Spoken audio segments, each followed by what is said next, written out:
everyone, this is Korith Landwalker, and tonight we have an exciting episode of Star Trek Online. Hopefully it'll be showing up properly.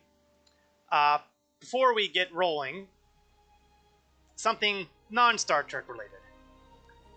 In case you've been completely out of the loop, it was revealed today that Twitch has had a significant data breach, meaning everybody's passwords and login IDs have likely been compromised.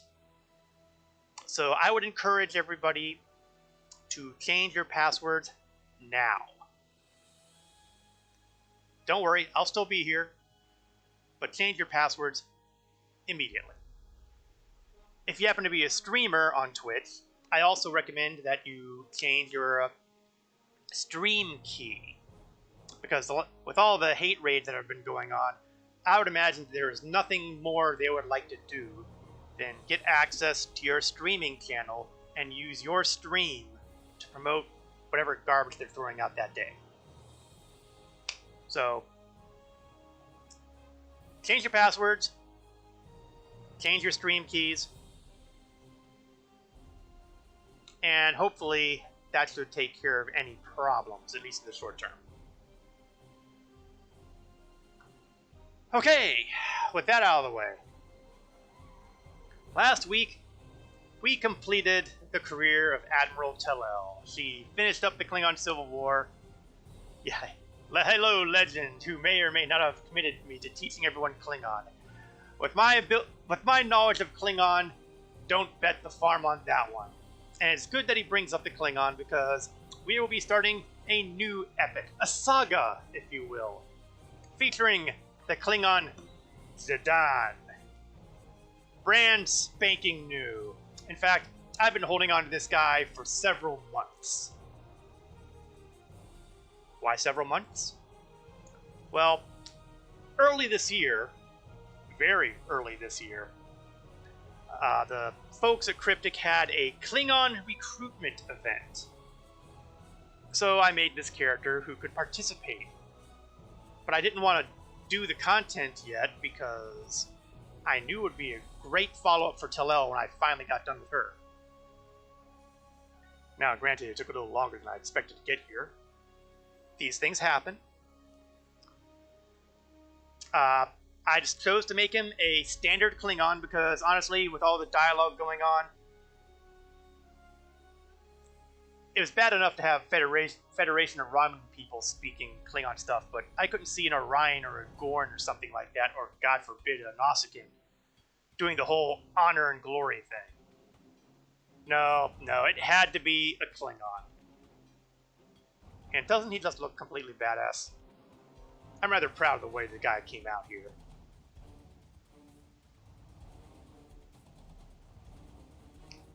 Now, likewise, because I wanted to get him into Klingon recruitment, I had to actually play a part of the tutorial first in order to get considered as a Klingon recruit. So we're going to hop on in and we're going to see where I left off on that.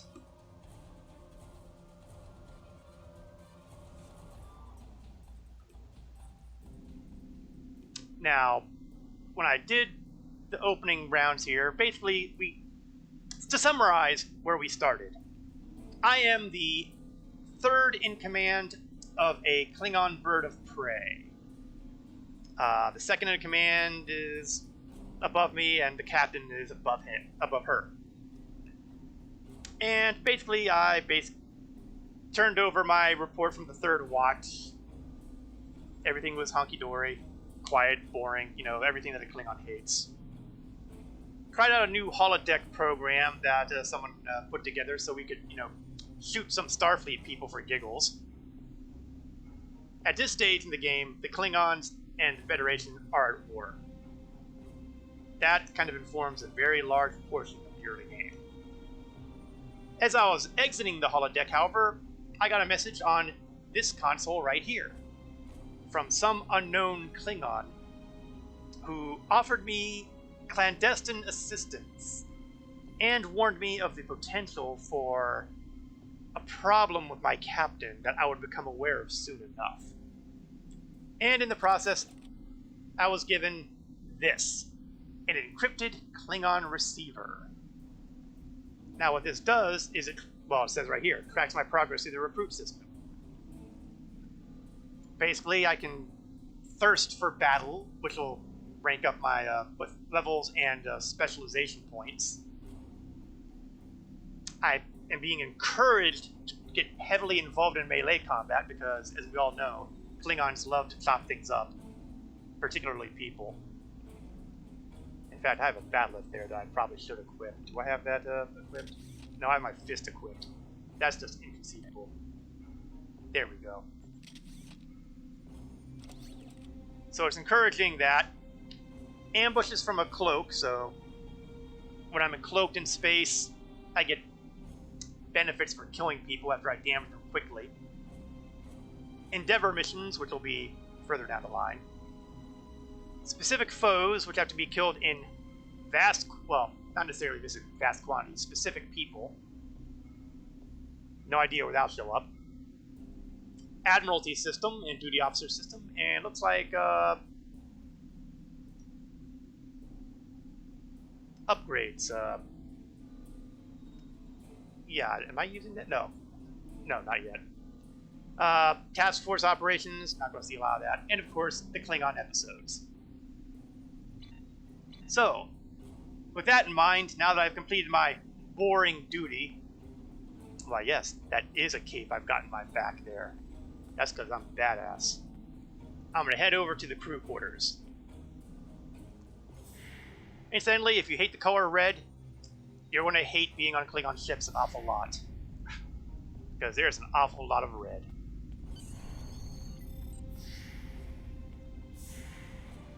Let's see how everybody's doing here, shall we? Let's have a chat with our crew.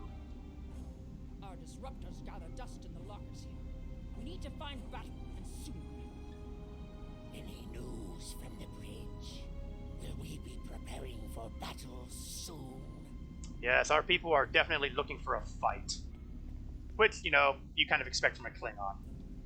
I think Captain Jarrod knows something we don't. I dreamt we hadn't run out of blood wine last week. If only that were true. That's right, let's go for the heavy alcohol, guys. It is hard to sleep when we could be in battle at any time. Now that is one slim Gorn. I mean, let's compare this Gorn with this Gorn. Which one of these scares you more in a fight? I think it's pretty obvious. The rock Gino this thing spits out isn't fit for a Targ. Yeah, you know, life is good, isn't it? Let's chat with these couple guys in the corner here. Lieutenant Doran's Parmar works on Kronos. I went through training with him. Great engineer, terrible gambler. Whoever programmed the replicator should be shot. We can't make anything close to decent food. Now there's an idea. Let us go to war with the programmers of our replicators. We will bathe the starways in their blood. I guess not. There is only one worthy human delicacy. It is called haggis. Now that sounds like the quintessential. Well, ironically, that's not even coming from. Is that coming from a Klingon? No, that's coming from a Nausicaan. I'm kind of surprised. Have you tried that human drink? Prune juice? It is a warrior's drink. I blame the influence of Worf on that one. He's clearly been a bad influence ever since he came back to the Klingon Empire. But it's time for sleep, and, you know, we don't have a whole lot in the way of bedding here, do we? I mean, we've got 4 beds over there, 3 beds over here, plenty of people standing around here. Do we have other beds over here? Okay, we do have beds over here. Maybe we do have enough beds.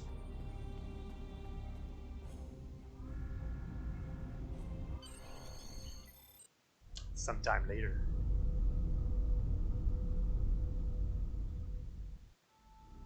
Jarrod the Sigma. We're ready to receive your prisoner. Acknowledged. We're beaming the piece of bark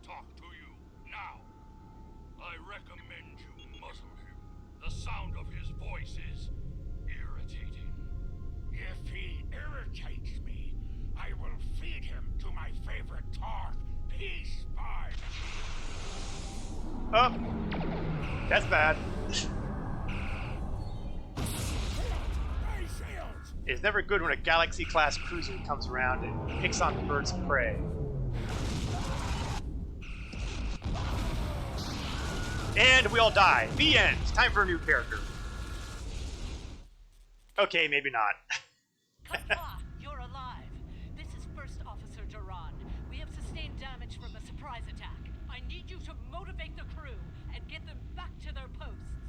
I've got great motivation. It's called, do you people want to die? Get up. Today is a good day to die. That's right. Do you want to lie here or do you want to fight to live? Get a grip. I am ready to serve with honor for the Empire.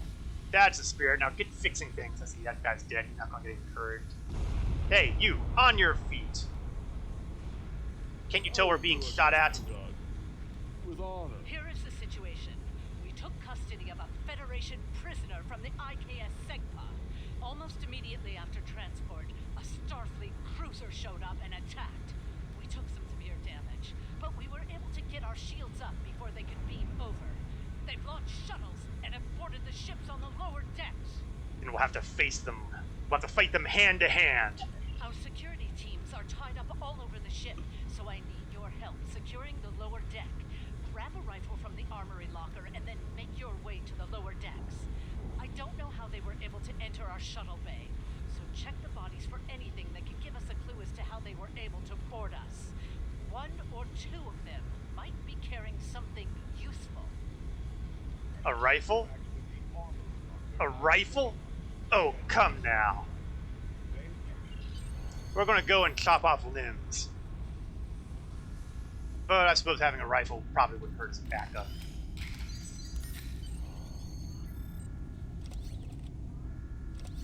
Okay, rifle, rifle, rifle. We'll slap it in my disruptor spot. Don't care about the pistol. And then we're going to get ready to do some gratuitous violence.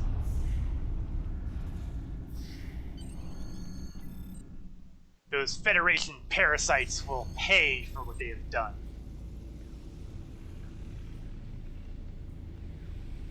And there's one of them right now.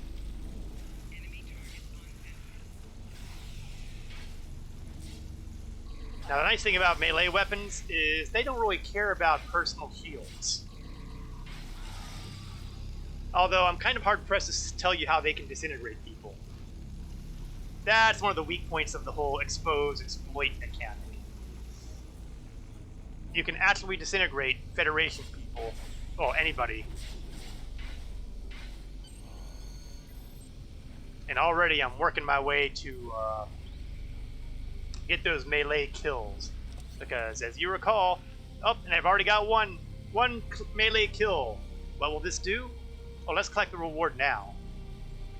It will give me the killing blow against a foe with melee combat, and I will receive the Bat'leth of Stovokor, which is an infinity level item, which means it will become more powerful as I become more powerful.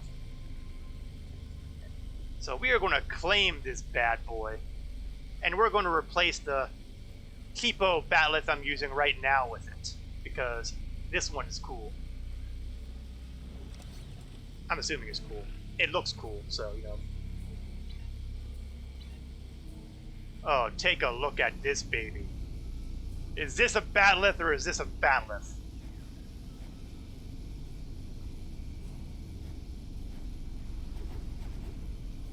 Oh, yeah. Yeah, this is a bladed weapon worthy of a Klingon warrior.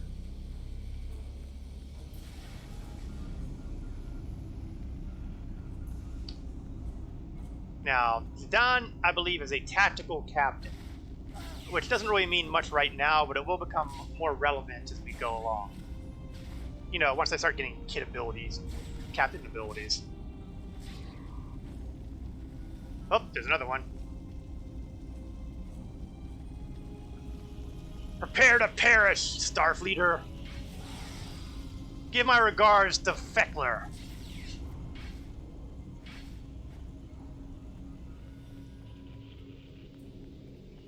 Oh, that's not a contact. This is a contact.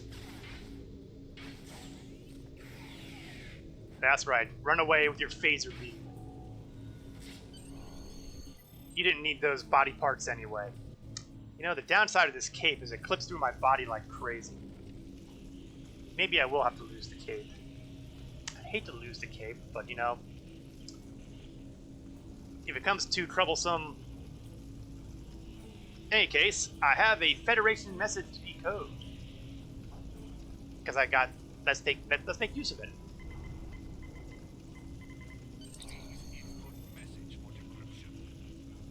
You know, this panel has seen better days. This is Captain Jarrod. I have the prisoner you seek, and I do not wish to be captured or killed. I will permit your boarding shuttles to land on my ship in exchange for my release once you have the prisoner. Oh, treachery! Treachery! So arm your boarding parties and expect resistance once you board. Sacrifice members of the crew for your own hide? Such cowardice! Such dishonor! Clearly, we must deal with him the only way we can. By tattling on him to the first officer. Hey, you know, these things happen. You recovered that message from the Federation FotR's? My suspicions about our Pataka the Captain have been confirmed.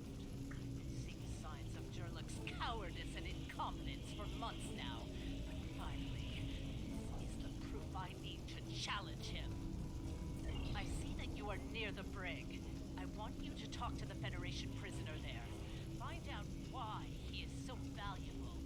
And then report back directly to me. Comply!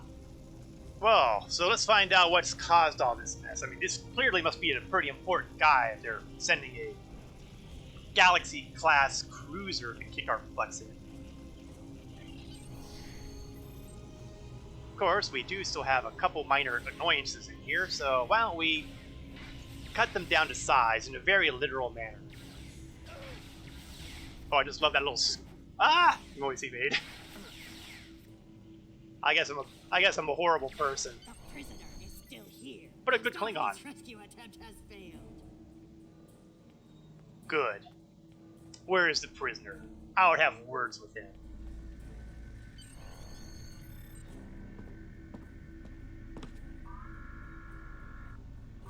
Now, folks who have not done the Starfleet story will not know this guy.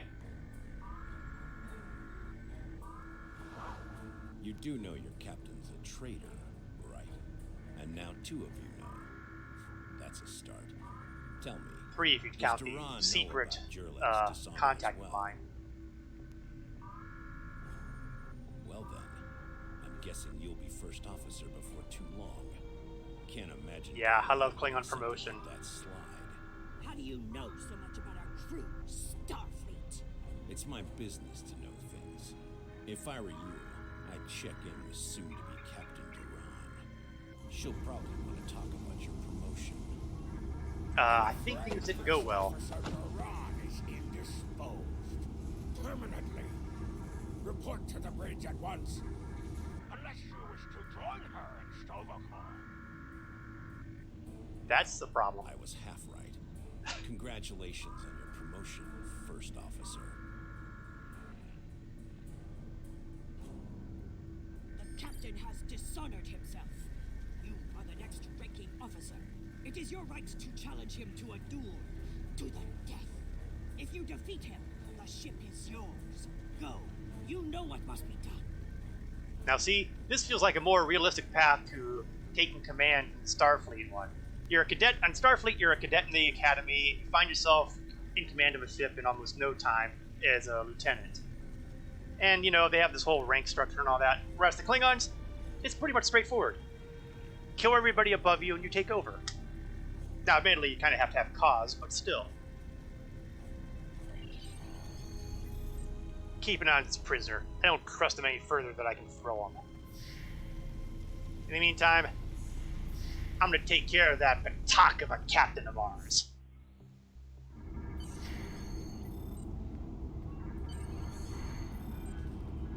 Oh, good. And we have witnesses. Lots of witnesses. Boy, the captain's in for a rude surprise, don't you think? It took you long enough.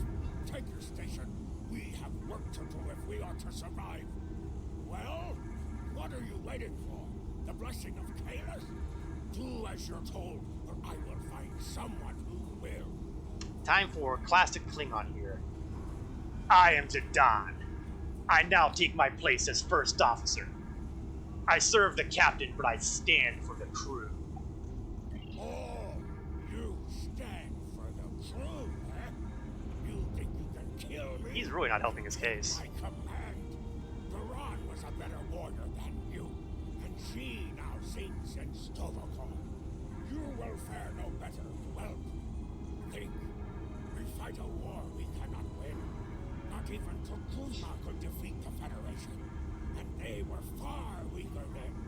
Why should we die for Jimtock's folly?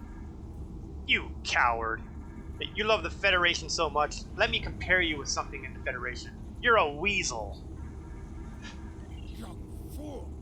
I plan on living a long and prosperous life. I give you one last chance.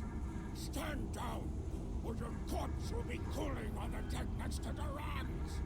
What say you? I'd say it's time to send you to Breathor and give my regards to Feckler. As you wish. I've killed one hero today. Why not litter the deck with the body of another? Draw your weapon and try to die well, fool. There's death and there's death. And you are dead.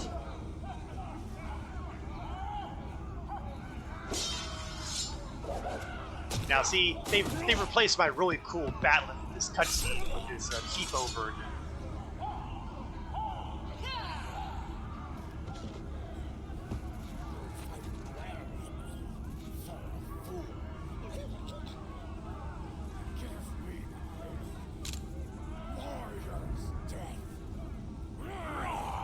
Request granted.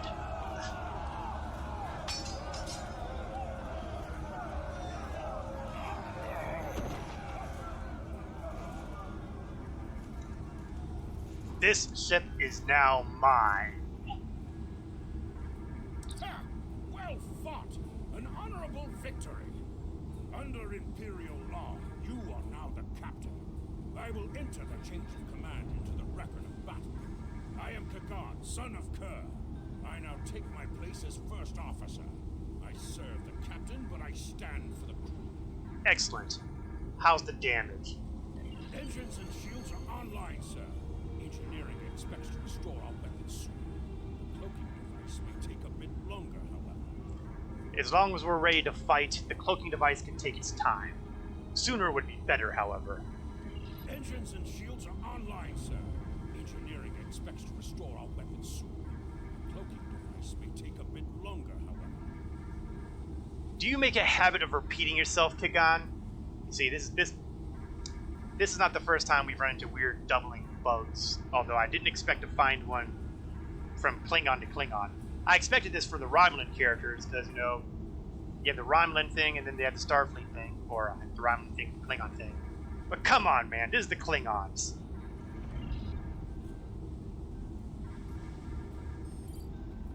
The Starfleet vessels that attacked us are still in the area, and the Segpar is moving to engage them in battle. There is glory to be found there. What are your orders, Captain? Let's pick up some experience points and expertise, most of which will be completely irrelevant at the moment. Congratulations, warriors. But it does get me to level 2.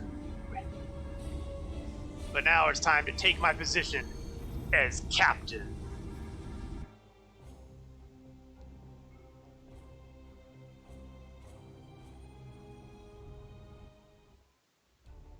Captain, there is no sign of the Segpar on scanners. We do not know if the Feds destroyed her, but I suggest we Let's not hear a worry couple about that just details. yet. Engines and shields are operational, but we need Iridium to facilitate immediate repairs to other systems, and our Iridium stores were lost in the ambush. Fortunately, There are some asteroids in the vicinity that might have what we need. Excellent. Let's start blowing up rocks. This sounds familiar. Oh yes, and I get Kagan as a permanent bridge officer. However, I can tell you for certain that that is not necessarily going to always be the case. You see, one of my big goals here with my bridge officers is, if they fail me too much, I will execute them all. Or at least individuals as an example. So, who I start with as a Klingon bridge crew member may not be who I end with. So, you know, that'll be a little bit of a additional wrinkle. Not like the Romulan captain who pretty much had pretty much the same bridge crew from start to finish. Everybody here is potentially walking dead. And possibly that might include Kagan. In the meantime, let's move our bird of prey.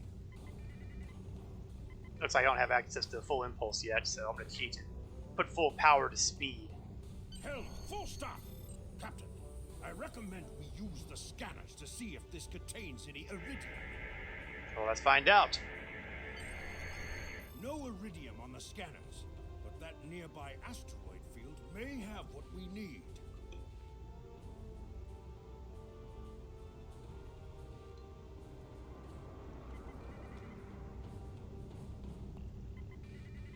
Yeah, we still don't have full impulse access, but you know, I put all my power to my Oh sure, now we have full impulse. I'm choosing to believe that you weren't waiting to spring that on me, and that you only just now repaired your impulse engines. Because the alternative would be antagonizing your captain, who would be more than happy to find a reason to execute you. Captain, I stopped the ship this time, but from now on you'll be responsible for controlling the speed of the ship. That's good, because, you know, I was getting tired of you telling us to suddenly stop. That contain iridium, Captain. Weapons are back online. So as you can see, we found some iridium. We don't have the beam weapons on this baby. In fact, why don't we take a good look at the ship right now? Incidentally, yeah, technically I'm listed as a Klingon Discovery guy. That's because I wanted the appearance stuff. He's as Klingon as the next guy. The Volusin is armed with a set of disruptor heavy cannons, dual heavy cannons, and a photon torpedo launcher, and a disruptor turret, which is a 360-degree weapon. So I can have all of my weapons firing in front of me. Now the turrets do tend to do less damage than the cannons do. That's just the way it works out.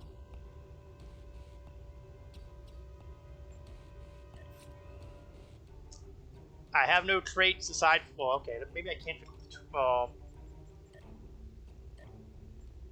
I might be able to fiddle with traits right now. Let's see, I got physical strength, acute senses, and creative. Yeah, I'm okay with those right now. What about my space traits? We've got crippling fire. Okay, I'm okay with that. Anything that makes it harder for them to hit me, I'm all for. Beamed weapon training. Okay, that one's got to go. I don't have any beam weapons on this ship. Cannon is the way we're going. And bulkhead technician, which increases my maximum hull points. I am okay with that as well. Alright, back to business. Now that I've given myself the proper trait, beam weapons, come on now. That said, it's very likely that I'll change at some point. Just not right now. Captain, I'm picking up a Starfleet distress signal. Seems that a frigate looking for us took a hit in a nearby asteroid field. They are disabled. They won't be out of action for long.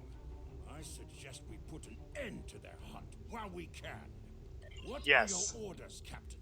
I say we do it to them before they do it to us. Prepare to die, Federation scum. We are disabled and under attack.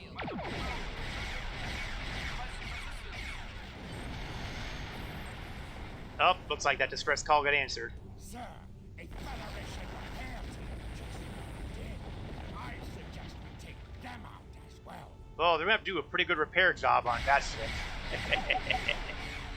And coming at me with no shields up? Oh, very clumsy.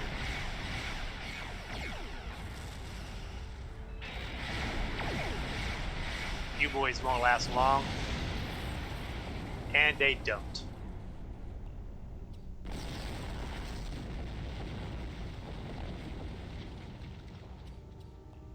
This is what you get for coming into Klingon space. Captain, the Feds are jamming our sensors. We can't get a lock on the SEGPA while they do. We have determined the location of the ships that are jamming us, however. We should eliminate them so we can continue our search for the SEGPA. It will be a tough fight, but the crew hungers for battle. I think we're up for the challenge. As do I. The crew wanted to have a battle. We are going to give them battle in spades. Prepare the cloaking device. And as you'll recall, there is a reward for those who can take out an enemy when you just come out of cloak. So we're going to start buffing our credentials here.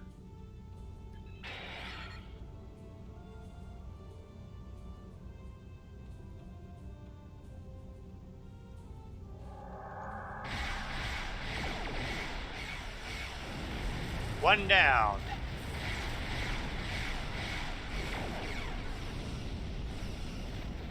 Now, sadly, this cloaking device is a standard cloak, not a battle cloak, which means I cannot cloak in the middle of a fight.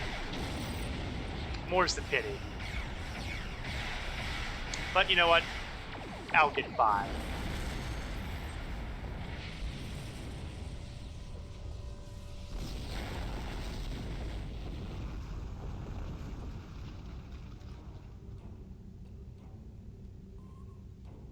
Enemy ships destroyed. Jamming effect neutralized. We are clear to resume our search for the SEGPA, Captain. Your orders? Find it now.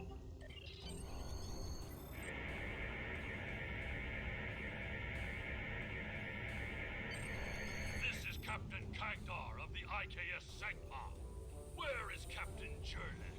He's currently in Grethor, although he might still be on the barge of the dead at this point. I challenged him for command, and now I am in command. Ah, finally! That miserable Toba has been a blight for far too long. Congratulations. May you bring glory to your ship and your house. You know, I should probably figure out what house I belong to. Do you want to join our fight against this Federation Batak? Or maybe if I belong one. Comms are down, so I cannot notify High Command of the situation. Oh, my crew is just hungering for vengeance. Communications officer, make a report to command. Give them our coordinates and tell them we are moving to assist the SEGPA in battle. Set a course. Activate the cloaking device. Captain, the Starfleet vessel is hailing us. Do you wish to respond? Let's go for humor value, shall we? Put them on screen. This is the Federation ship USS Musashi hailing incoming Klingon vessel. This is your opponent speaking, Captain. Do you wish to surrender now? Captain Jarrod, what are you... Wait. Where is Captain Klingon Jarrod? Defense Force reinforcements are warping in. I would say that Jarrod had an accident involving throwing himself on my batleth blade, but I don't think you'd see the humor.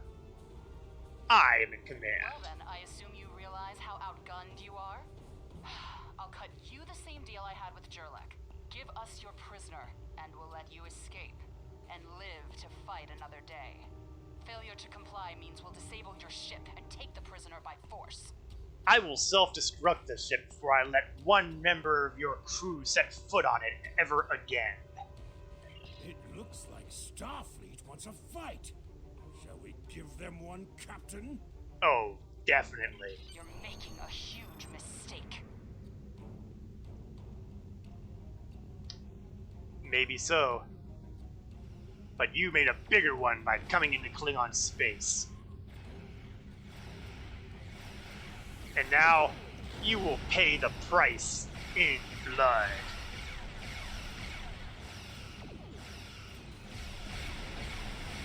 Closer. Closer now. There's no way I'm gonna kill this ship that quickly. It's a Galaxy-class ship, and even with these guys helping us out, there's more of them than there are of me.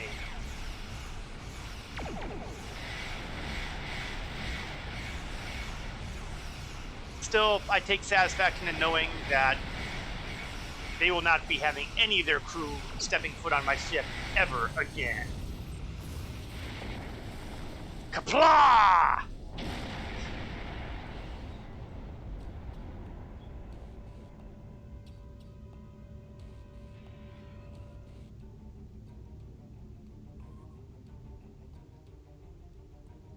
We are going to stay here while repairs are underway. But you need to get that Federation prisoner to Kronos immediately. High Command is expecting him. You probably want to space him by now. I know I did. But that would be a career-ending move for you. Just get him to Kronos. Very well, as much as I'd like to space him and do the interstellar equivalent of a keel haul to him, we will do so. So, what do we get as rewards for this? We get experience points, expertise, we get new dual heavy cannons, which will be better than the ones I'm using right now, marginally, and a new shield array. Congratulations, warrior. So let's arm up the Bluesen with its new toys. And then we shall warp to Kronos, the Klingon homeworld.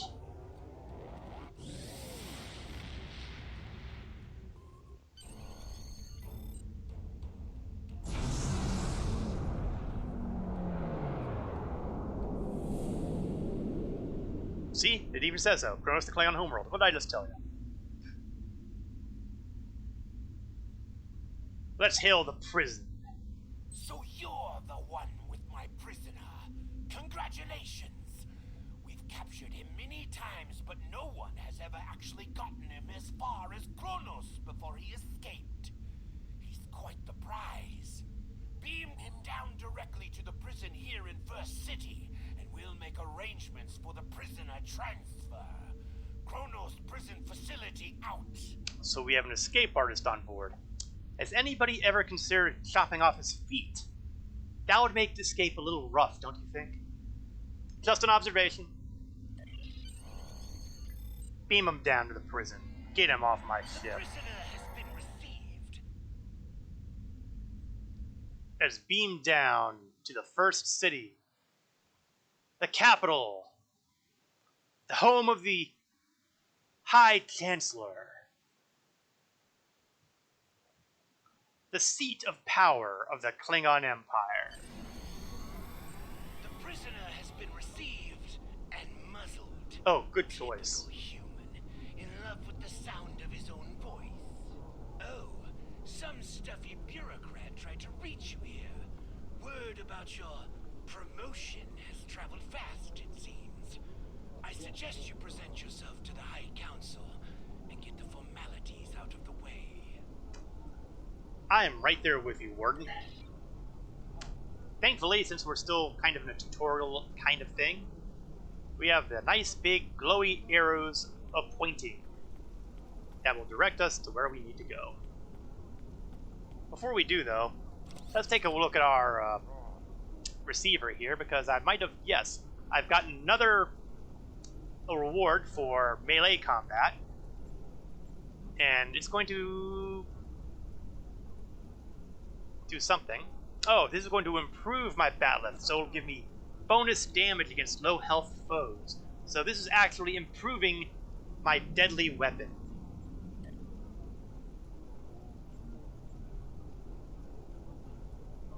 So I've completed 1 in 10 kills. Next will be at 50. I'll have to kill 40 more people with melee weapons. I think I can do that. My Hunter's Instinct worked on one guy. That's going to give me a Starship trait, which is kind of unexpected this early. Hunter's Instinct. However, it also tells me... Oh, that's for the... Yeah, that's a good point. I should probably mention that. Some rewards are pretty much unique to the character, but some of them open themselves up to all the characters on your account. This Starship trait, Hunter's Instinct, is one of them.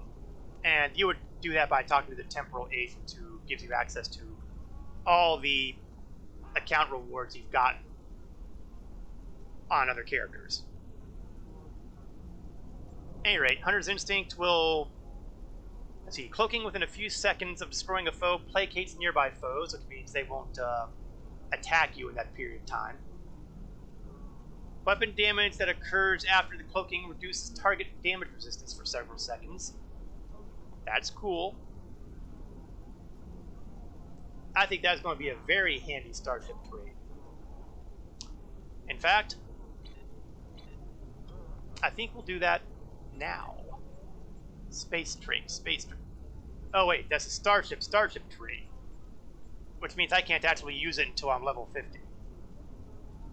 Boo! Hiss! I should have known better. Oh, that deceitful dialogue.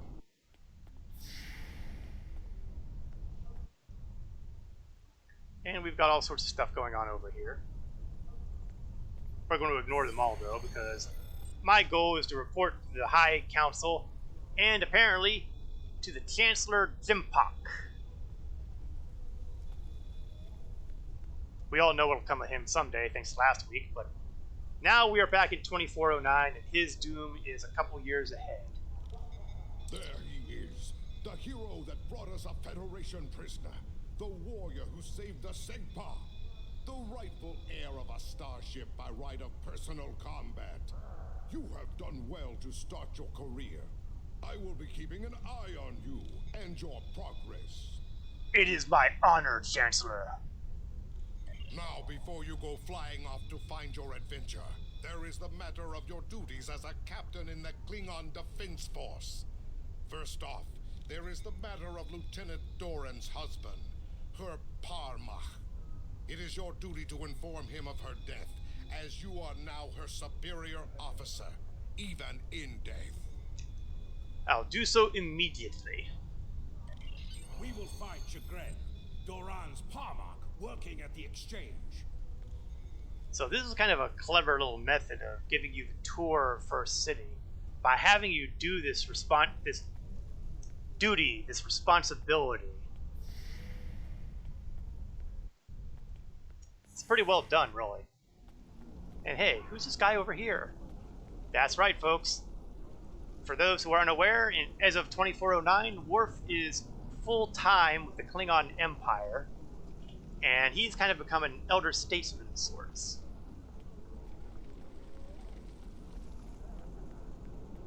We'll follow the green trailing arrows. Now here's a fun fact. You see these signs that are out here? When First City was first put into the game, they had this great effect where they didn't actually say Great Hall and Forge and Exchange. They actually had them written in Klingon. And when you got close to them, then they turned into these English translations. And that was up there for maybe a month, maybe. But then they got rid of that. And I thought that was just dumb. I just felt that it was a great touch to have all the labeling in the Klingon alphabet. But no, apparently somebody could handle it. I was very disappointed. Ugh, a Ferengi. Who let one of these things on the homeworld? Greetings, I am Farm, a fully certified banker and financial investor. What can I help you with today? What is this place? Let's make this a bit of a primer for folks who are not Star Trek Online players. Buy low, sell high. It's just like the ninth rule of acquisition says. Opportunity plus instinct equals profit. This is the exchange, located in First City here on Kronos. Here you have access to your personal bank. as well as the bank of any fleet you might be a part of.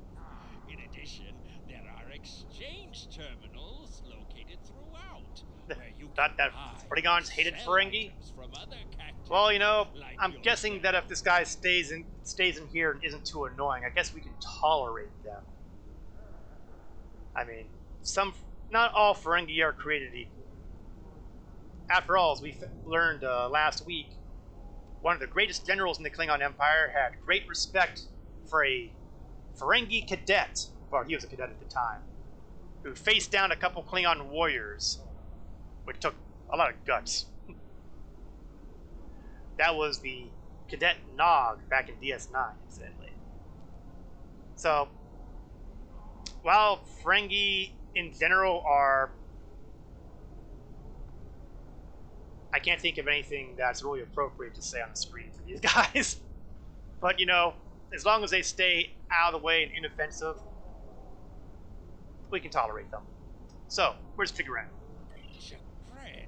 Oh, right. He's one of the maintenance engineers. Make sure the exchange computers are up and running. Last I knew, he was running diagnostics in the warehouse, located in the back of the exchange. Now you'll notice that this guy has not tried to bribe me, has not tried to sell me any junk or trinkets. He's just been straightforward and informative. That right there makes him better than most of the One Ferengi more I thing. know. As a first-time visitor to this exchange, you qualified for a free sample. Why do I say things like this? You won't find better quality anywhere on Kronos, Warrior. And if you like it, feel free to come back. Like the Grand Nagus always says, the only thing better than a first-time customer is a repeat customer. Fine, but if this thing explodes or causes my hair to fall out or does something equally humiliating, I'll be back. But no, what he's given me was something that's actually useful. A tactical kit module. Photon grenades. You know what? This Ferengi clearly knows his audience. He gives the Klingon a gift of a photon grenade. This man knows his customer base. Respect. So what we've got here are basically two types of interfaces. We've got the bank interface, which allows me to access the fleet bank if I'm in the fleet, the standard bank, or the account bank, which is shared between all my characters. I can't access the account bank at this time.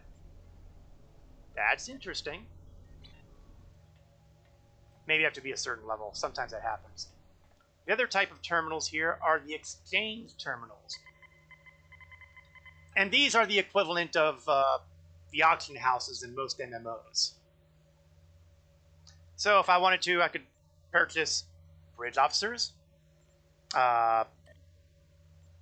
recipe.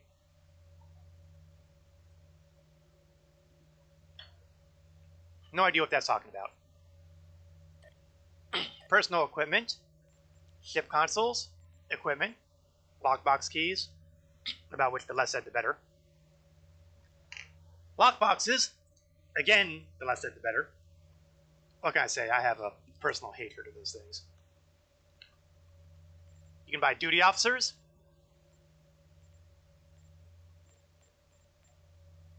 You can get bridge officers. R&D materials and components, tech upgrades, kits, training manuals,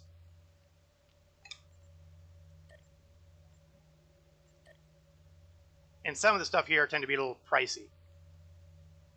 Of course, that's because some of the stuff is bought with real money, so of course you're going to put in large amounts of credits to purchase these things. So we're looking at 25 million here. I don't think I've gotten 25 million on a single character in my entire life. Now, if I were to pool the cash of all my characters together, I could pull it off. I'm usually not that dedicated. Fleet modules, same sort of thing. Training manuals will allow you to train your bridge officers in different abilities. Not going to worry about that at this stage, but this is an option available when you're looking to improve your bridge officers and improve your ship. Or even if you want to buy a ship, you can actually buy ships that are in lockboxes. Well, not lockboxes, but lockbox rewards. They tend to go for high values too, for the most part. Okay, the only one who can come with me is Kagan, so let's go in.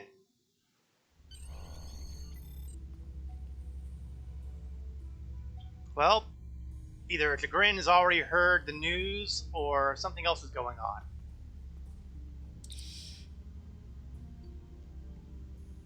And your problem is? Nausicaan smugglers. They must have known I was all alone in here. Ambushed me. The pirates robbing the exchange. Someone must stop them. I'm too injured to... I'll deal with these pirates. Now, there used to be something really entertaining in this mission that they took out. I'm pretty sure it's still out, but yeah. You see that guy over here, way back there? That's another Ferengi. And they made... yeah, there's a Ferengi there. Don't worry about him. We'll get there. First things first. Oops. I didn't mean to kill him with a grenade. I wanted to hammer these guys with my bat'leth, which isn't being helped by the fact that I've got a guy using a disruptor over there.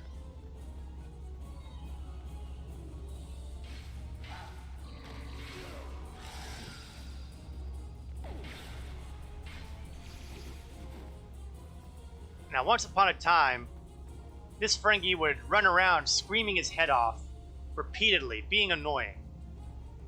Which is why he's attackable, because then you could shut him up by, doing that. But, the magic's gone when he just stands there. He was much more entertaining when he was screaming his head off, running around at random. Badly done, Cryptic. Oh well, as usual, I was not consulted.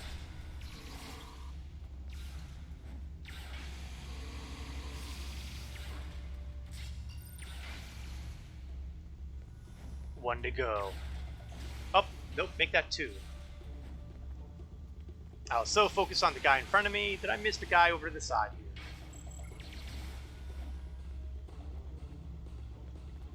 There we go, Chagrin. No more worries. The vermin are all dead. You fight well. You've given me time to recover my strength. But now I must find Jarrod and put an end to that miserable Takek's treachery. Jarrod? Jarrod? Who's Jarrod? Well, tell them, Chagrin.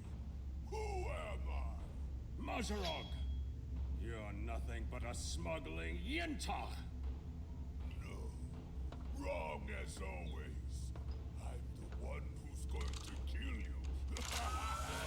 Now that is a big gun. You dare to challenge a warrior of the Empire? Yes, because I'm a warrior of the Empire too, and you know what else? I am a better warrior of the Empire.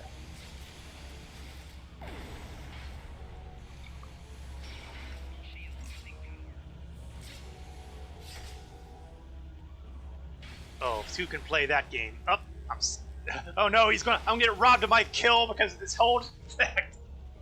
Hey, Cap, I brought a knife to a gunfight. That's no knife. This is a knife. This is the bat'leth of Stovokor, awarded to me as part of the Klingon recruitment event that was made available early this year, and I've only now been able to start taking advantage of it. Is that not a badass bat'leth?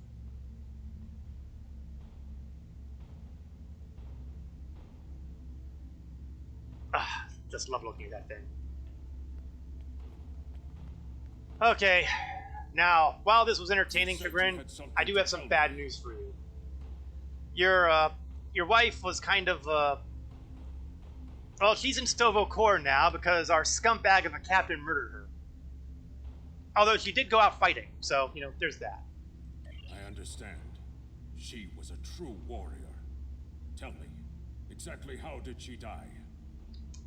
The scumbag captain killed her. I killed him. It's pretty self-explanatory. It is good you were able to avenge her death, but she failed. I will not have Doran denied entrance to Stovokor because she died at the hands of a traitor. If you would have me, I would join your crew and fight by your side in her name. My talents as an engineer are wasted here in these warehouses. Let me battle worthy foes. Well, we did have a number of casualties on our ship, so we've got openings. You're in. You will be a captain worthy of my service. So, experience points, expertise. Klingon engineer officer.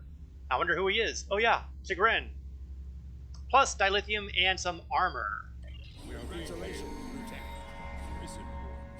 We're going to keep him as he is right now. And we're going to do a little bit of weapon work here. Let's see, I'm going to take the... Oh wait, that's a phaser pistol. Oh god, I want a phaser pistol. Come on, man, give me a solid disruptor and I'll use it. Nothing like the death of a superior to spur on advancement. I know, right? I was pointing this out earlier. For the Federation tutorial, you're a cadet, and you wind up in command of the ship, but honestly, the amount of people who would have to die before you go into command would be insane, but they kind of gloss over that. In the Klingon Empire, it's fairly simple. If you're third in command, and your captain is a weasel, and he kills off the first officer because, you know, she found out, you can kill the captain, become captain yourself. I mean, you know, it's a much more understandable method of advancement. I will wear the body armor, though. Congratulations, Chagrin. You get a new gun. It's a phaser, but, you know, it's better than the gun you're using now, so we're going to go with that. There's a reason why TV Tropes once had a entry known as Klingon Promotion. It might actually still be around. I don't know if they actually gave it a generic name or not, but Klingon Promotion was it. I never felt that was actually fair, though, because I'm pretty sure that it was the Mirror Universe that actually had kill your superiors to take the position more than anything else. I've got a new captain ability, which is the target optics, so I'm going to move that over here so I remember to use it.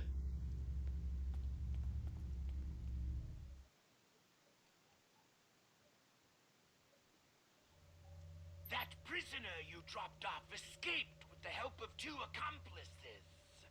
One was a male Orion and the other a Nausicaan. The Orion caused a commotion, filing a complaint regarding a prisoner transfer that never occurred, and then kept shouting until he managed to distract the entire room. You had one job! Meanwhile, the Nausicaan made his way into the cell block and shorted out the force field controls. Cameras caught him equipping our Federation prisoner with a holo-emitter disguise. The three then escaped into the city in the aftermath. You had one job, and you blew it. This dishonor is yours, not mine. This isn't the first time we've captured this prisoner. You're the only warrior who's managed to get him as far as Kronos. Your previous success has been noted, and so you are to track down this fugitive and return him once more. Get to it. Well, hoist by my own petard, as they say. Well, you know, hey, flattery will get you everywhere, so sure. Be sure to mention when I drag him back that you tell the Chancellor who did it twice. Security cameras caught the trio heading north before they were lost in the crowd. You are to search there for any witnesses that may lead us to their hiding location. I don't care what this prisoner knows. He's been more trouble than his value to intelligence. If he happens to die during capture, there will not be an inquiry. That's okay, I have a perfect plan. Man, that was an old saying. I know.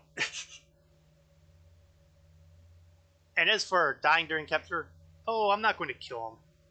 I will chop off his hands and his feet. But we're not going to kill him. Then you can interrogate what's left. I think I know where we can start looking for the criminals. That's why I like, having local intelligence. The Chamber of Judgment is nearby, close to the Lake of Fire. An old judge I know likes to sit near the lake between trials. He might have seen something, and he's no friend to criminals. If he saw them, he will be happy to bring them to justice. The Lake of Fire is just outside of the exchange. With luck, the judge will be there. Well, let's have a chat with the judge.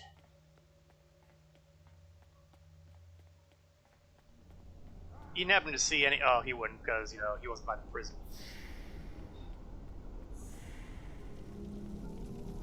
Now, incidentally, theoretically, this here is the prison. Once upon a time, you would actually have to go inside and deliver the prisoner. I mean, he wasn't actually physically with you, but you had to interact with somebody in the prison. Of course, there were a number of things that happened before this, with a couple iterations back in the tutorial. Hey, stuff happens. Hey, Judge. Look, if you come to try and curry my favor in the courtroom, you're wasting your time and risking my wrath. I'm not interested in your courtroom. I'm interested in some escaped prisoners. Curious. I did see such a trio recently, but saw little of it. Don't forget the fan code. Yeah, that's a for those who are unfamiliar with my other streams, Legend's referring to a little prison called Clutcher Rehabilitation in Star Citizen, where you need the code to stop the fan in order to escape prison. It's perfectly possible that they used that too. Which way did they go? Indeed, they headed north, then west. They may have sought one of the tailors there to acquire new clothes to disguise themselves. North and west of the tailor. Very well, thank you. If we manage to catch them and bring them to justice, we'll be sure that the legless and armless fool stands before you. Yeah, I'm still a little bitter.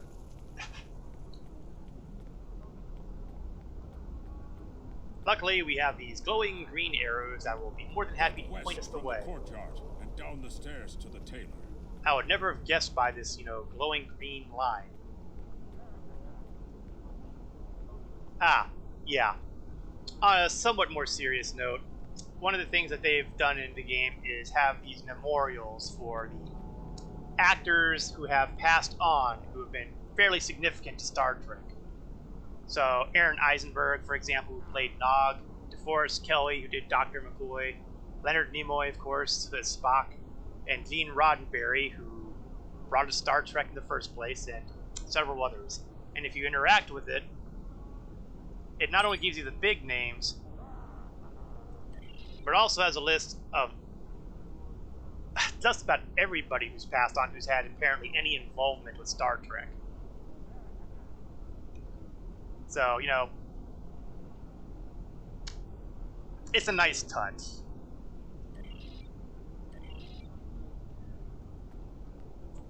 Okay, moving on. And there's a similar memorial in Earth Space Dock. I don't know if there's one on New Romulus. There might be one, however, on Vulcan for Leonard Nimoy. Okay, Taylor. I'm looking for a prisoner. The stranger with the Orion and Nausicaan? Yes, they were just here. They made a quick purchase and then made their way to the bar to the west. Speaking of new clothes, I could outfit you and your crew in the latest in Klingon fashion for the right price. Come see me anytime. I don't think so.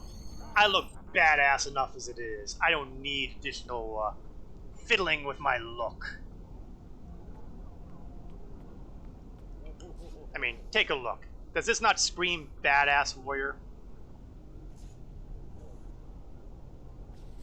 Tailors. So, into the bar. Apparently you've got people who are involved in heavy drinking.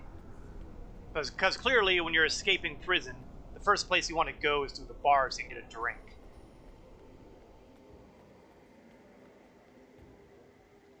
Hey, you. What can I get you? Stop me if you've heard this one. A human, an Oskin, and an Orion walked into a bar. Ah, yes, them. They asked about another Orion, a fixer named Jarrod, then headed downstairs. Syndicate business, I'm guessing. Anyway, their business, not mine. Then downstairs we go. Follow the magic arrows.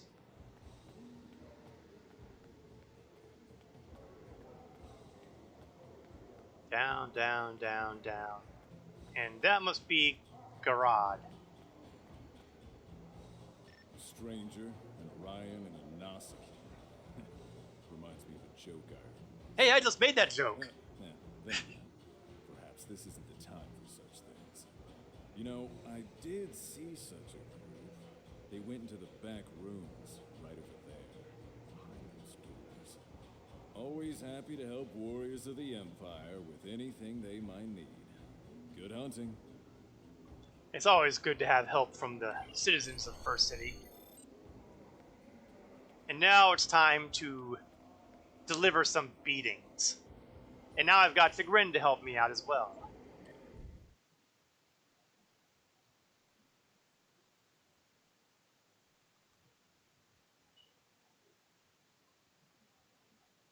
Which means, of course, it's going to be even harder for me to, carve people up with my bat'leth.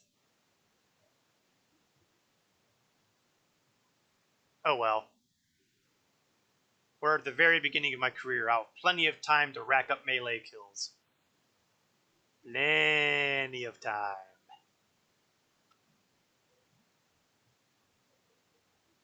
I was beginning to wonder if this thing would finish loading.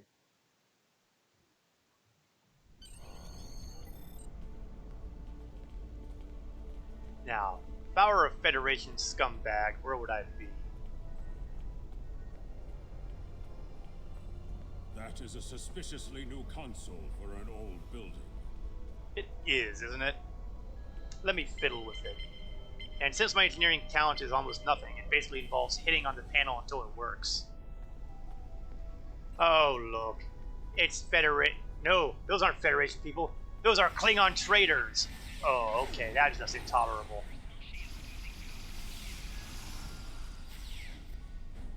I'm coming for you, boys and girls.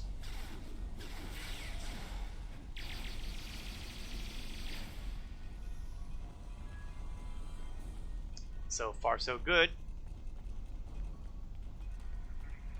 Let's continue cleaning out the filth. Ah, now these guys are Federation. And I don't even want to know how the Federation people. Well, of course, we have turncoats. That's how they got here.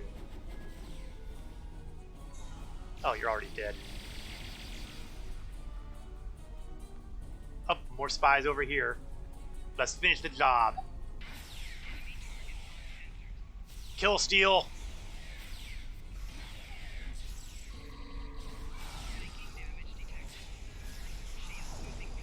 Oh, down you go. It looks like the spies have set incendiary devices to cover their tracks. We should disable these in case they are set to ignite later. The hell with igniting later. I'm more concerned about them igniting now.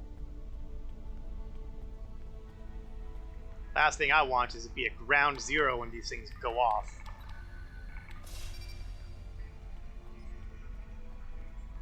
Again, since I have no actual engineering, well, then again, I am a tactical guy, so I guess nerding how bombs operate would kind Let's of resume make our sense. search for the human criminal. That room in the back looks like a good place to start. I'm good with that. Knock, knock. You're too late. You may have defused the bombs, but your quarry is long gone. Yes, but you know who's still here? You. Here, let me introduce introduce a Ferengi-led gift.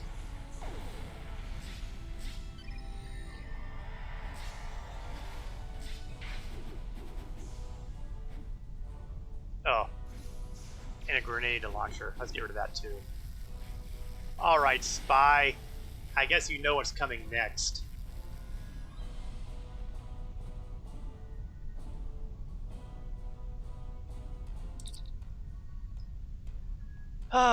Well, yeah, I can't possibly do better than the line he's got here. Spying on the KDF from within First City itself, you are looking at a lifetime of pain and suffering. Tell me what happened to the man you broke out, and maybe we'll give you a quick death. Yeah, what do you think of this Kagan? He's not talking. Probably trained to withstand torture. We're not going to get anywhere with this one. Then we probably should just kill him now and be done with it. Start a search. I want to know how he got out of here. KDF security is on their way. They can take this bastard to the infirmary. I don't know, I still favor killing him off now. But I'm not going to gainsay my second.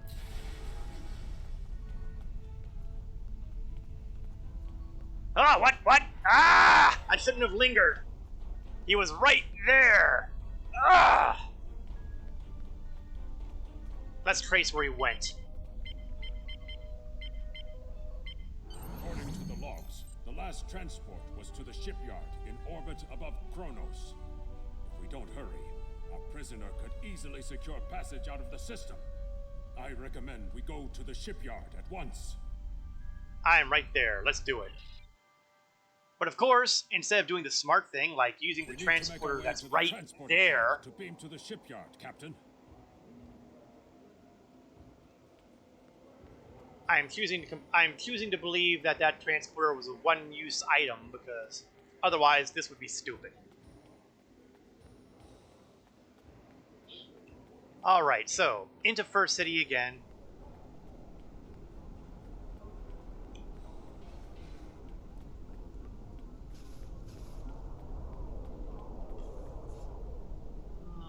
No, I can't do that yet. I'll just keep going. We'll be back here at some point. And here is the transporter that will get us to the shipyard.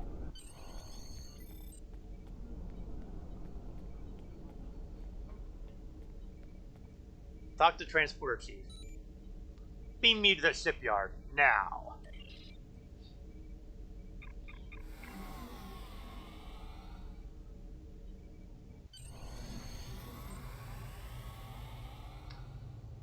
Now, I want to talk to this transporter operator to point out something entertaining. You'll notice that we have an option here that says, what happened to the old transporter officer? And he's been executed for incompetence. There's a story behind this.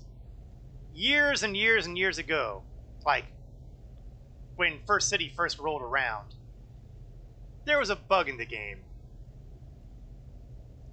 And every time you tried to beam to the shipyard, it beamed you somewhere.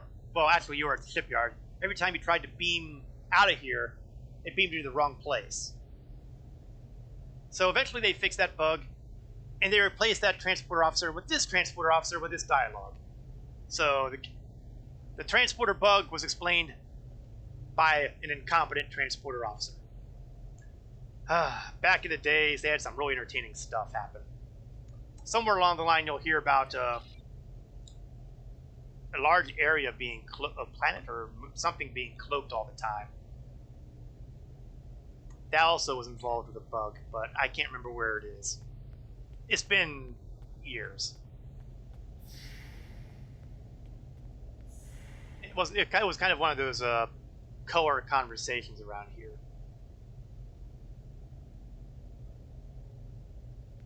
Okay, well, let's talk to this used starship salesman.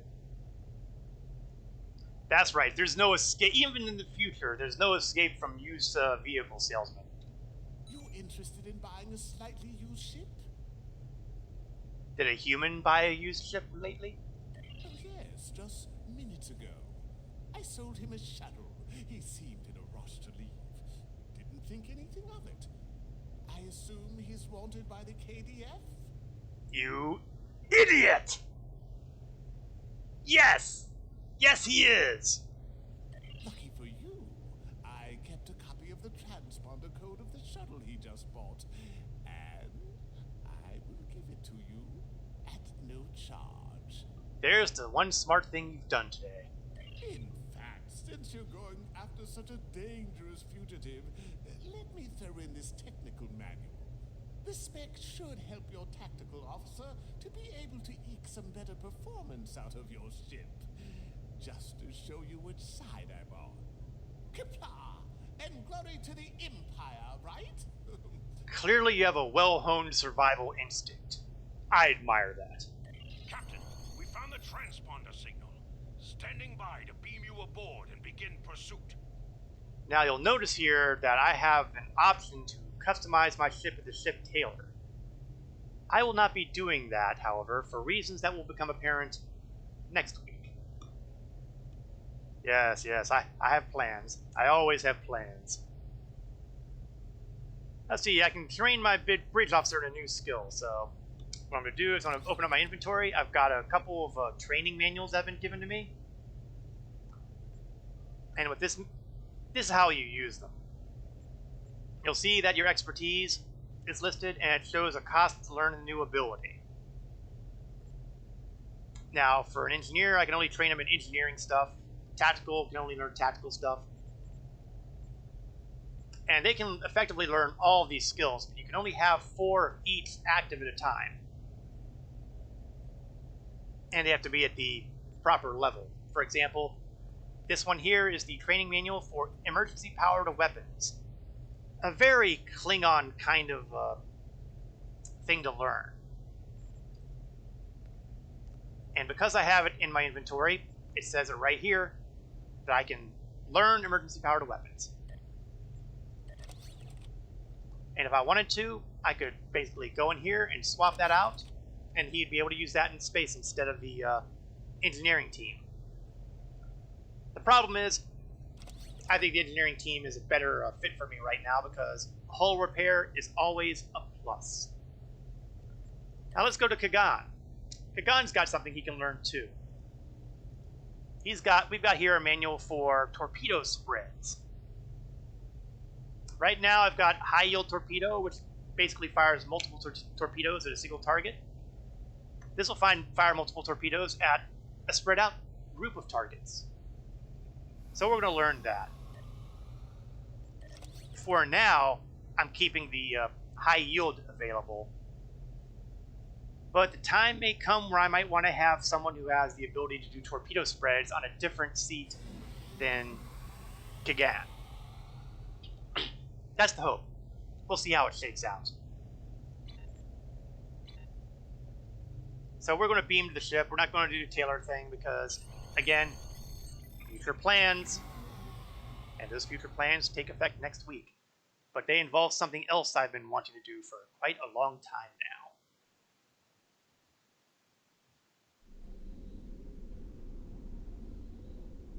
now. Alright.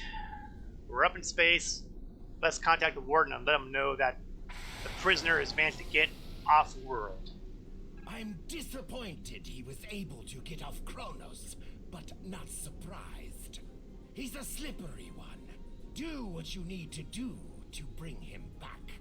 You have his warp trail, so I begin with that. I admit I've always got a soft spot for the original Gorn appearance that this guy is sporting. Some more modern Gorn look a lot more terrifying, but you know, I still remember. Okay, we've gotten dilithium, expertise, experience points, and an engineering console that will give me resistance to kinetic and physical damage. Congratulations, Lieutenant. And now I'm getting a whole bunch of stuff that are popping up here because, you know, I've only been playing this game since, you know, day 1. So I've got a whole bunch of these little awards that pop up that I could make use of. Ship titles, classified codes. Yeah, you know, maybe I should explain that classified code thing a little bit. First, though, I'm going to go to my character here. And I'm going to see if I have a better title I can use. I've got a number of titles that come because of the whole veteran thing. None of them are really singing out to me right now. We'll go straight with Empire Veteran.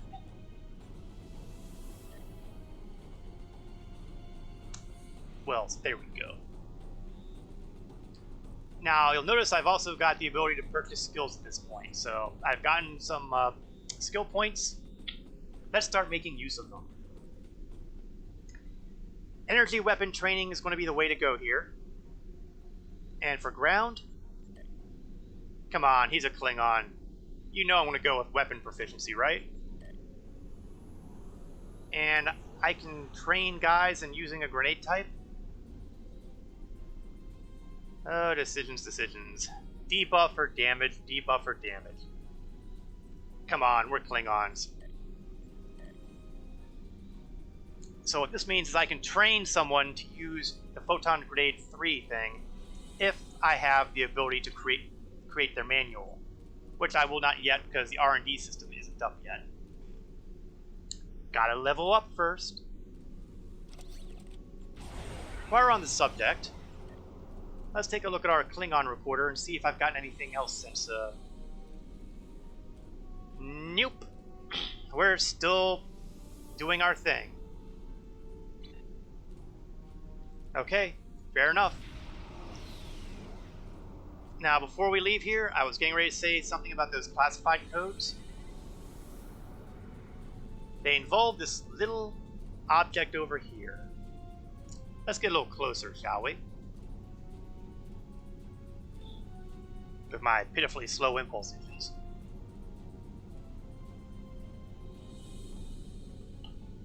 Hey, I'm only a lowly lieutenant. What do you want out of me? One day I'll be able to rate better engines, but today is not that day. Shugga-lugga, shugga-lugga, shugga-lugga, shugga-lugga. Yes, we have something called the Enigma Nebula. We'll ignore the fact that, you know, nebulas are made up of a bunch of stars and gaseous clouds and all that. And that this is far too small to be an actual nebula. But I am choosing to look at this as the Men in Black philosophy. Just like the belt on Earth, the galaxy being on Orion's belt. We have here a nebula that's in orbit around the planet. So what happens if we go into this nebula?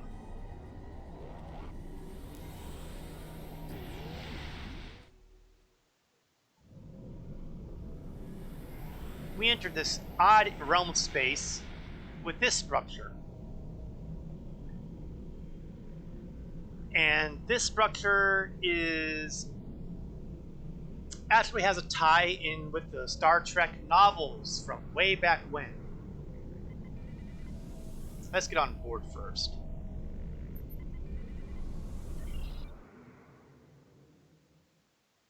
This is the captain's table. And here's the story behind the captain's table in the novels. The captain's table was not exactly mystical, maybe it's extra dimensional something or other. Don't really know the details. But it had a very exclusive clientele. The only people who could go into it were people who were captains. Whether you were the captain of a ship, a boat, maybe even an army captain.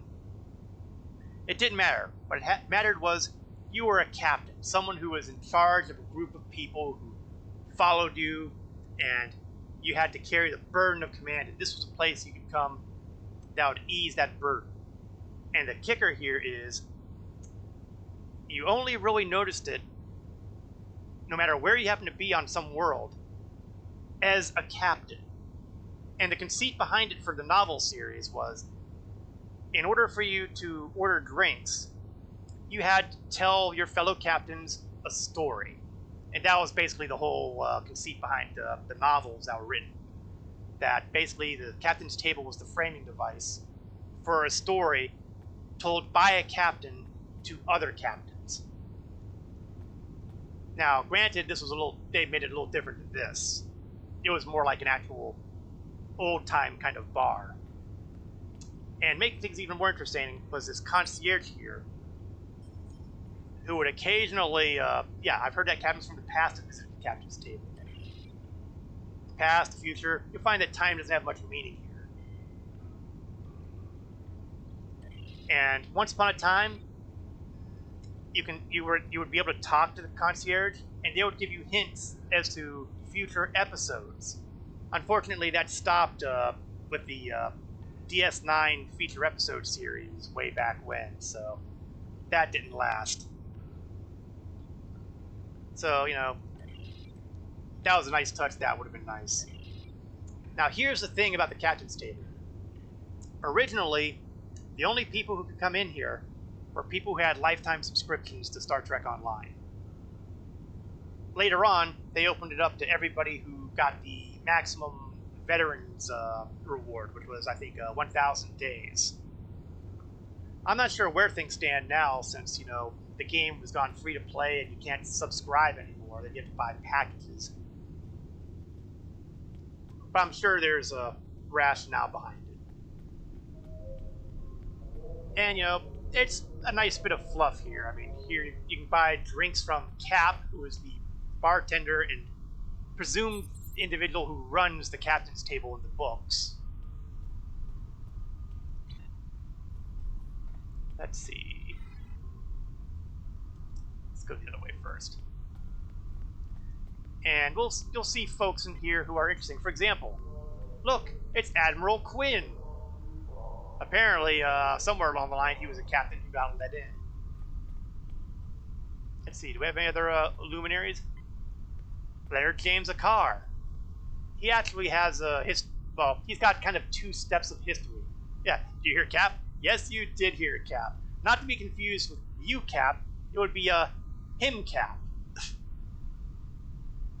Leonard James Akar, the Admiral, was introduced in the Star Trek books, but he was first introduced as a baby in the original series, and he was named for a couple of individuals who helped make sure that he got to live long enough to see Earth. Leonard McCoy and James Kirk. Let's see who we got here. Ah, Captain Jarrod. Some folks might remember him for, you know, the incident at the Civil War that we fought with Talel recently. What other fascinating people do we have here? Captain Bavat, who used to be a big deal with the Starfleet story arc, but that's all gone now, and it never got put back because of the devs' penchant for, you know, taking out content and not putting anything back. I'm not bitter about that, really. Yes, I am. Let's see, Romulan captains and Starfleet captains. Captain Danny Brott. I have no idea who that is. Oh, wait, I wonder if she's, yeah, you know what? Maybe she's the character who was on the Azora from the early tutorial level missions for the Federation. Not 100% sure, but I'm pretty sure. Then we've got this nice big room here. We've got Captain Mock, who's a Ferengi, and I have no idea where he comes in. But if he's a Ferengi captain, he's probably a schmuck. Oh, I'm a horrible person. Pair of Orions. Captain Cadanman. I have no idea who that is either. Got a Hirogen over here. As you can see, this particular wing is basically nothing but looking pretty. Captain Thelwyn, he used to be a part of the Federation early missions. I don't know if he's still around or not. That wing of the bar, like I said, it just looks pretty. It's the other wing of the bar, however, that actually gives a point to being at the captain's table. Let's see, Admiral Gregory Yanishev. Don't recognize the name. I'm pretty sure he's on a mission, I just don't know which one. But now we start getting interesting because we have access here to a number of the same kind of utilities you could get at one of the stations. You've got bank access, you've got a tailor over here somewhere, you've got commodities dealer. Over here you can access your mailbox. Over here you can access the exchange. That's the tailor. Over here you can purchase repair stuff. If you have high difficulty set, you can actually have a damaged ship and you can repair it here. Medical officer, same sort of deal with people instead of ships. And over here we have a starship selection and a ship customization area. So basically everything that you can do at Earth Space Dock or First City or New Romulus, you can do it here too. And it's a lot less crowded. I mean, we've got plenty of people here, but not as many as you might think. We've got one, two, I thought I saw a third one somewhere around here. So that is the captain's table. It was a nice little perk for people who bought the lifetime sub, and then, or if you subbed for a long time. But it was nice, but it wasn't unbalancing. And I think that's what you call a great balance for a big perk. Star Citizen, I think, actually has something similar with its Million Mile High Club, I think, for folks who get a zillion referrals or something like that, or if they had done a big pledge during the original Kickstarter. And for those who are in the concierge program, meaning they've spent lots of money, not as much as the Million Mile High Club members, but still a significant amount, but they'll have access to the Chairman's Club. And I expect that if they're wise, they'll have it set up something similar to what we have here. No, not the Mile High Club, Legend Eternal. The Million Mile High Club. I mean, let us be sure to use the proper terminology here. The Mile High Club thing is entirely different, and we're not going to go into details on that on a family-friendly stream. Anybody who wants to know that badly can Google it. It's not hard.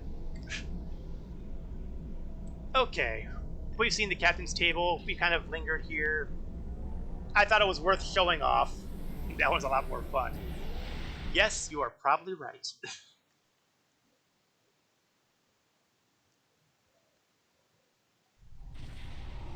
So now that we've given that escaped Federation prisoner a head start,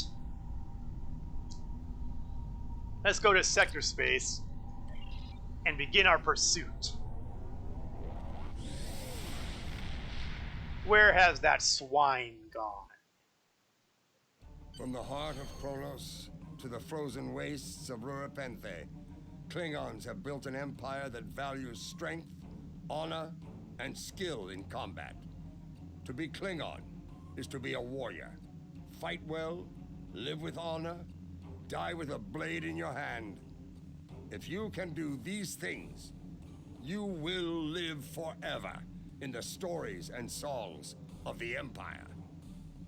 Now, once upon a time, before the Klingon recruitment stuff, that dialogue was spoken by somebody else. Spoken by Leonard Nimoy. But I guess they decided that, the Klingons should have someone Klingon actually talking about this stuff. So there we are. Okay, looks like this guy's over at the Borth system.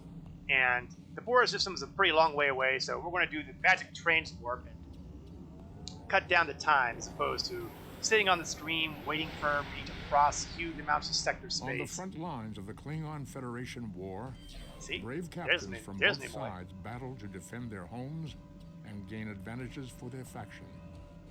Each death has meaning. Every victory can turn the tide. These are the conflicts that will determine the fate of the quadrant. And here we are at Boreth, and we've already gone through the whole thing with Boreth pretty recently, so we're going to skip reading that and just, pardon the pun, cut to the chase.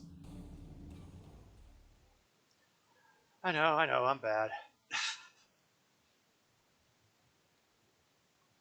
I'll go for the cheap jokes every time.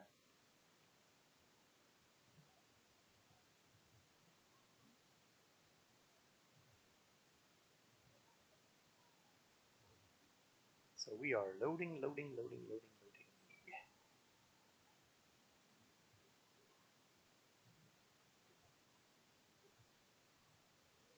And there we go. Once we get to 30%, we know everything's going to turn out okay.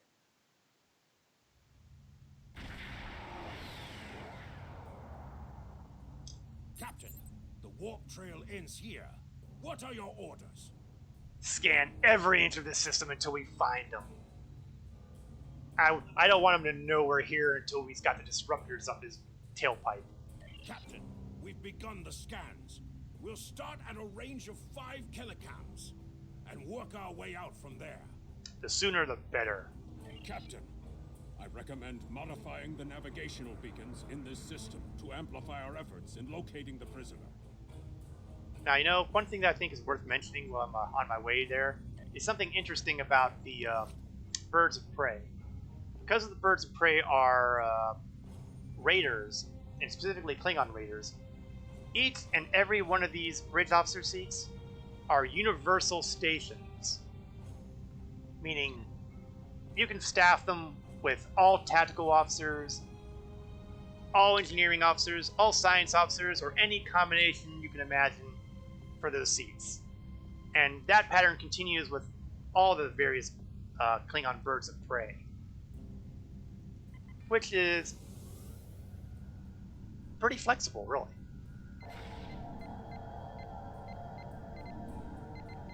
But like I said, I got plans. Wait for the beacon to align. Beacon modified. Nothing yet. We should modify another beacon. I warn you, if you're wasting my time, I will be very annoyed.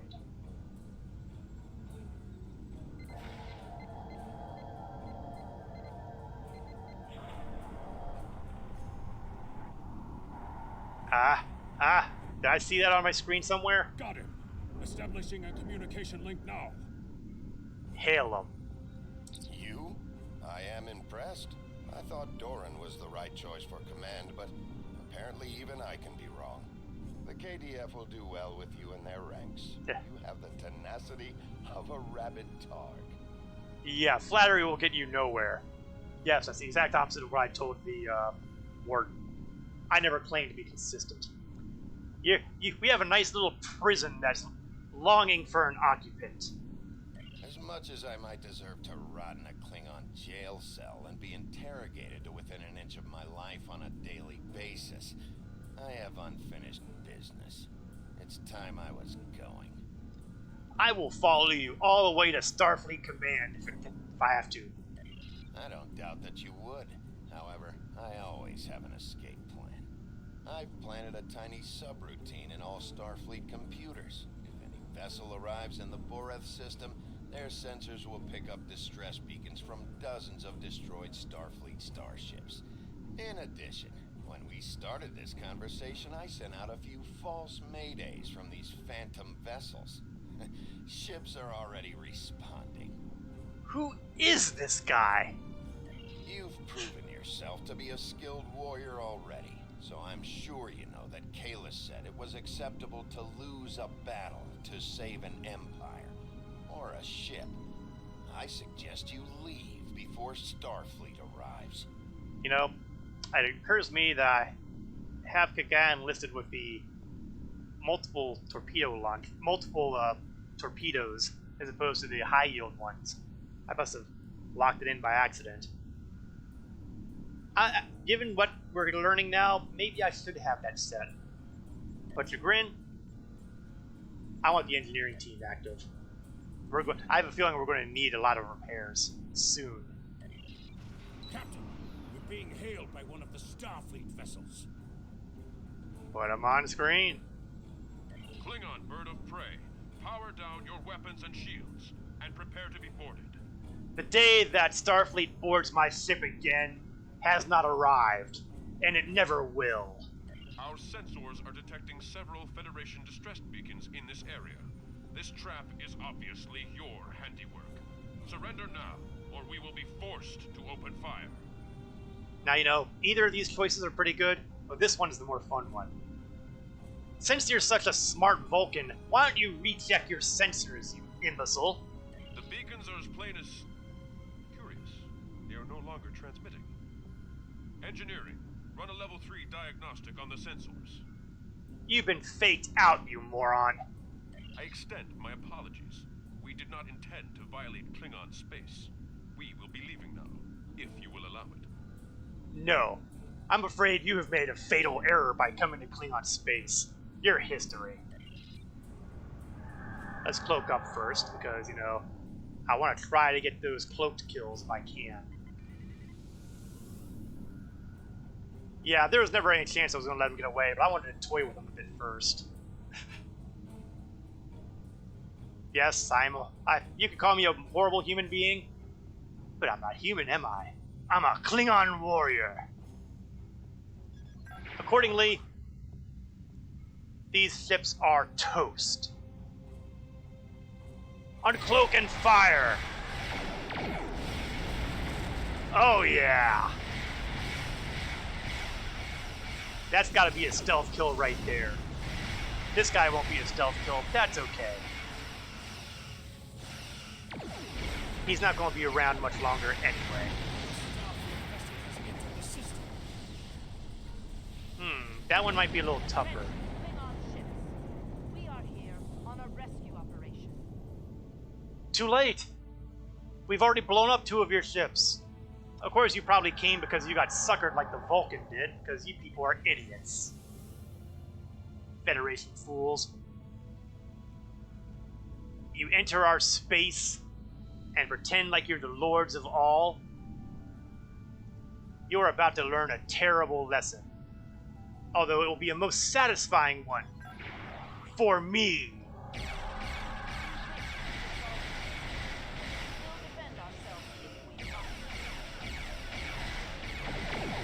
Yeah, I'm not going to get an ambush kill on this guy either. If I had a battle cloak, I would be in better shape for that kind of thing. But I don't. So I will have to content myself with just killing him off the simple way. There's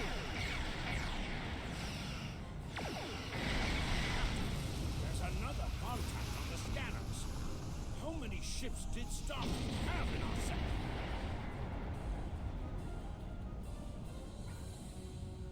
Well, you know, if they want to interfere, more frigates, okay. We can take out at least one of those frigates. Oh yes. Oh yes. You will all pay for intruding on Klingon space above Boreth, the holy world. The holy world. Blah, blah, blah, blah. Let's try that again. The holy world of Boreth. And you think you were going to be permitted to escape? Oh no, no. Your fate is sealed.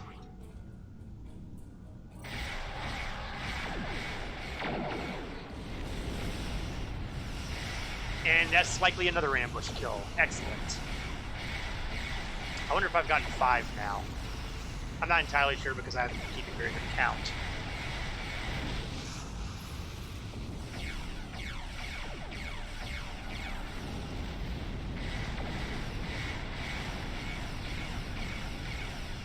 You chose a poor day to attack Boreth. More so, you picked a poor day to attack me.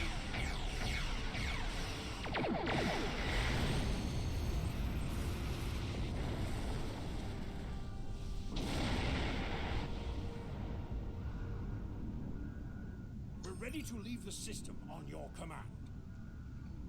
Very well. Take us out.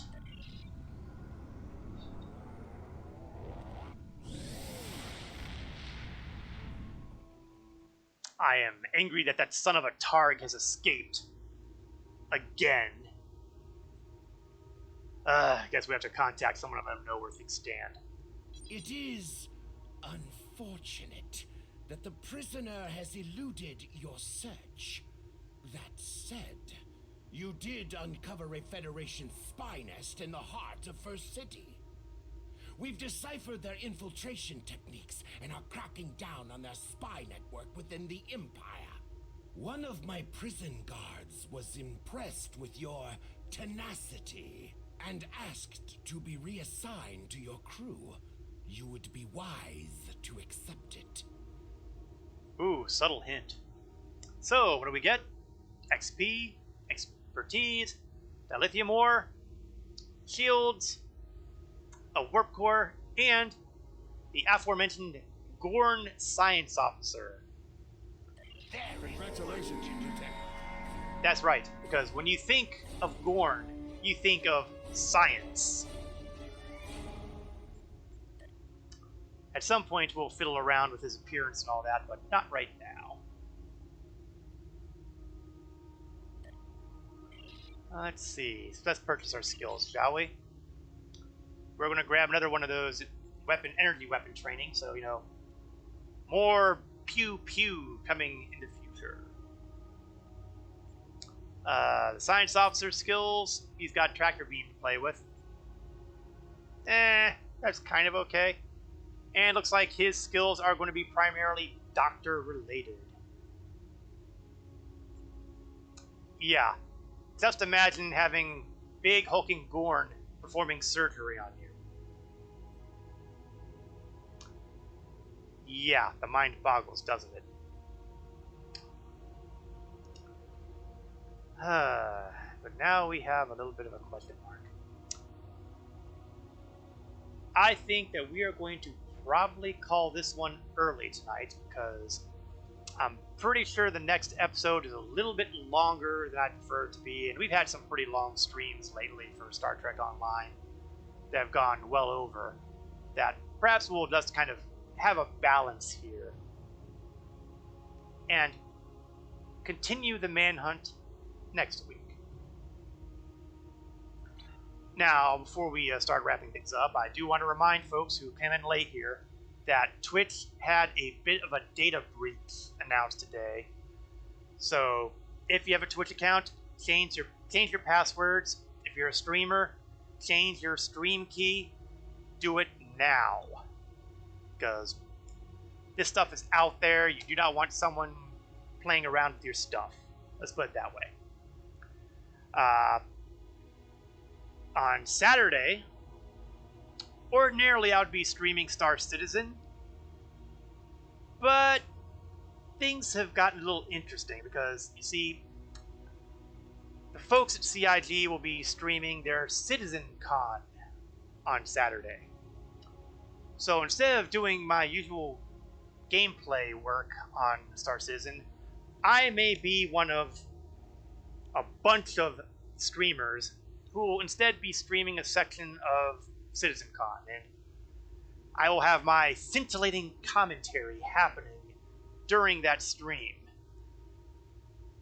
So, if you want to see the CitizenCon segment for the period of time I'll be streaming, and you're interested in abusing yourself by hearing my commentary on whatever they're discussing, stop on by and say hello. Yes, scintillating. Yes. You may use that as the word of the day. Scintillating.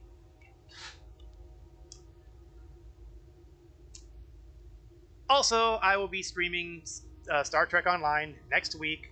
Same bat time, same bat channel on Wednesday night, 8 o'clock p.m. to 10 o'clock p.m. Eastern. The Star Citizen stream will be Saturday at 1 o'clock p.m. Eastern to, well, whenever a convenient stopping point is for whatever they're talking about at a given time. Last I looked, they still had not set any times for that, so for any of your, I mean, we know they're happening, we just don't know what time each thing is happening. So, you know, it makes it really rough to plan. And finally, I want to say that there might be another unannounced stream on Monday. I think I might be having that Monday off, and if I'm correct, I gotta double check my list of holidays, but I'm pretty sure that I will be taking a holiday on Monday, so at some point, possibly at 1 o'clock p.m., because, you know, I'm remarkably consistent that way. You can't announce an unannounced stream, dude. Oh yeah? I laugh at Paradox. Not only that, I might unannounce an announced stream. Wrap your head around that one. But it will probably be on Monday, and yes, it will probably involve Vikings and taking out certain bosses, shall we say. I was ready to take him out last time, but mind blown, yes. We will unannounce the announced. Although you could technically say that any show that I cancel would fall under the unannouncing my announced. Pulled it off. Pat myself on the back for that one.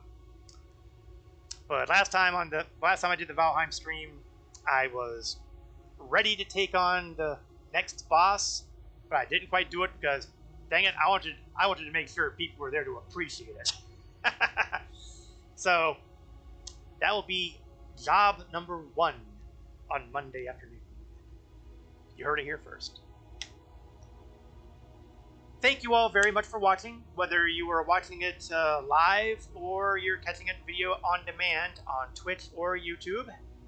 I'm always happy to have people stop by, say hello, chat a bit, comment, you know, the good stuff. Until next time, this is Korath Landwalker, signing off.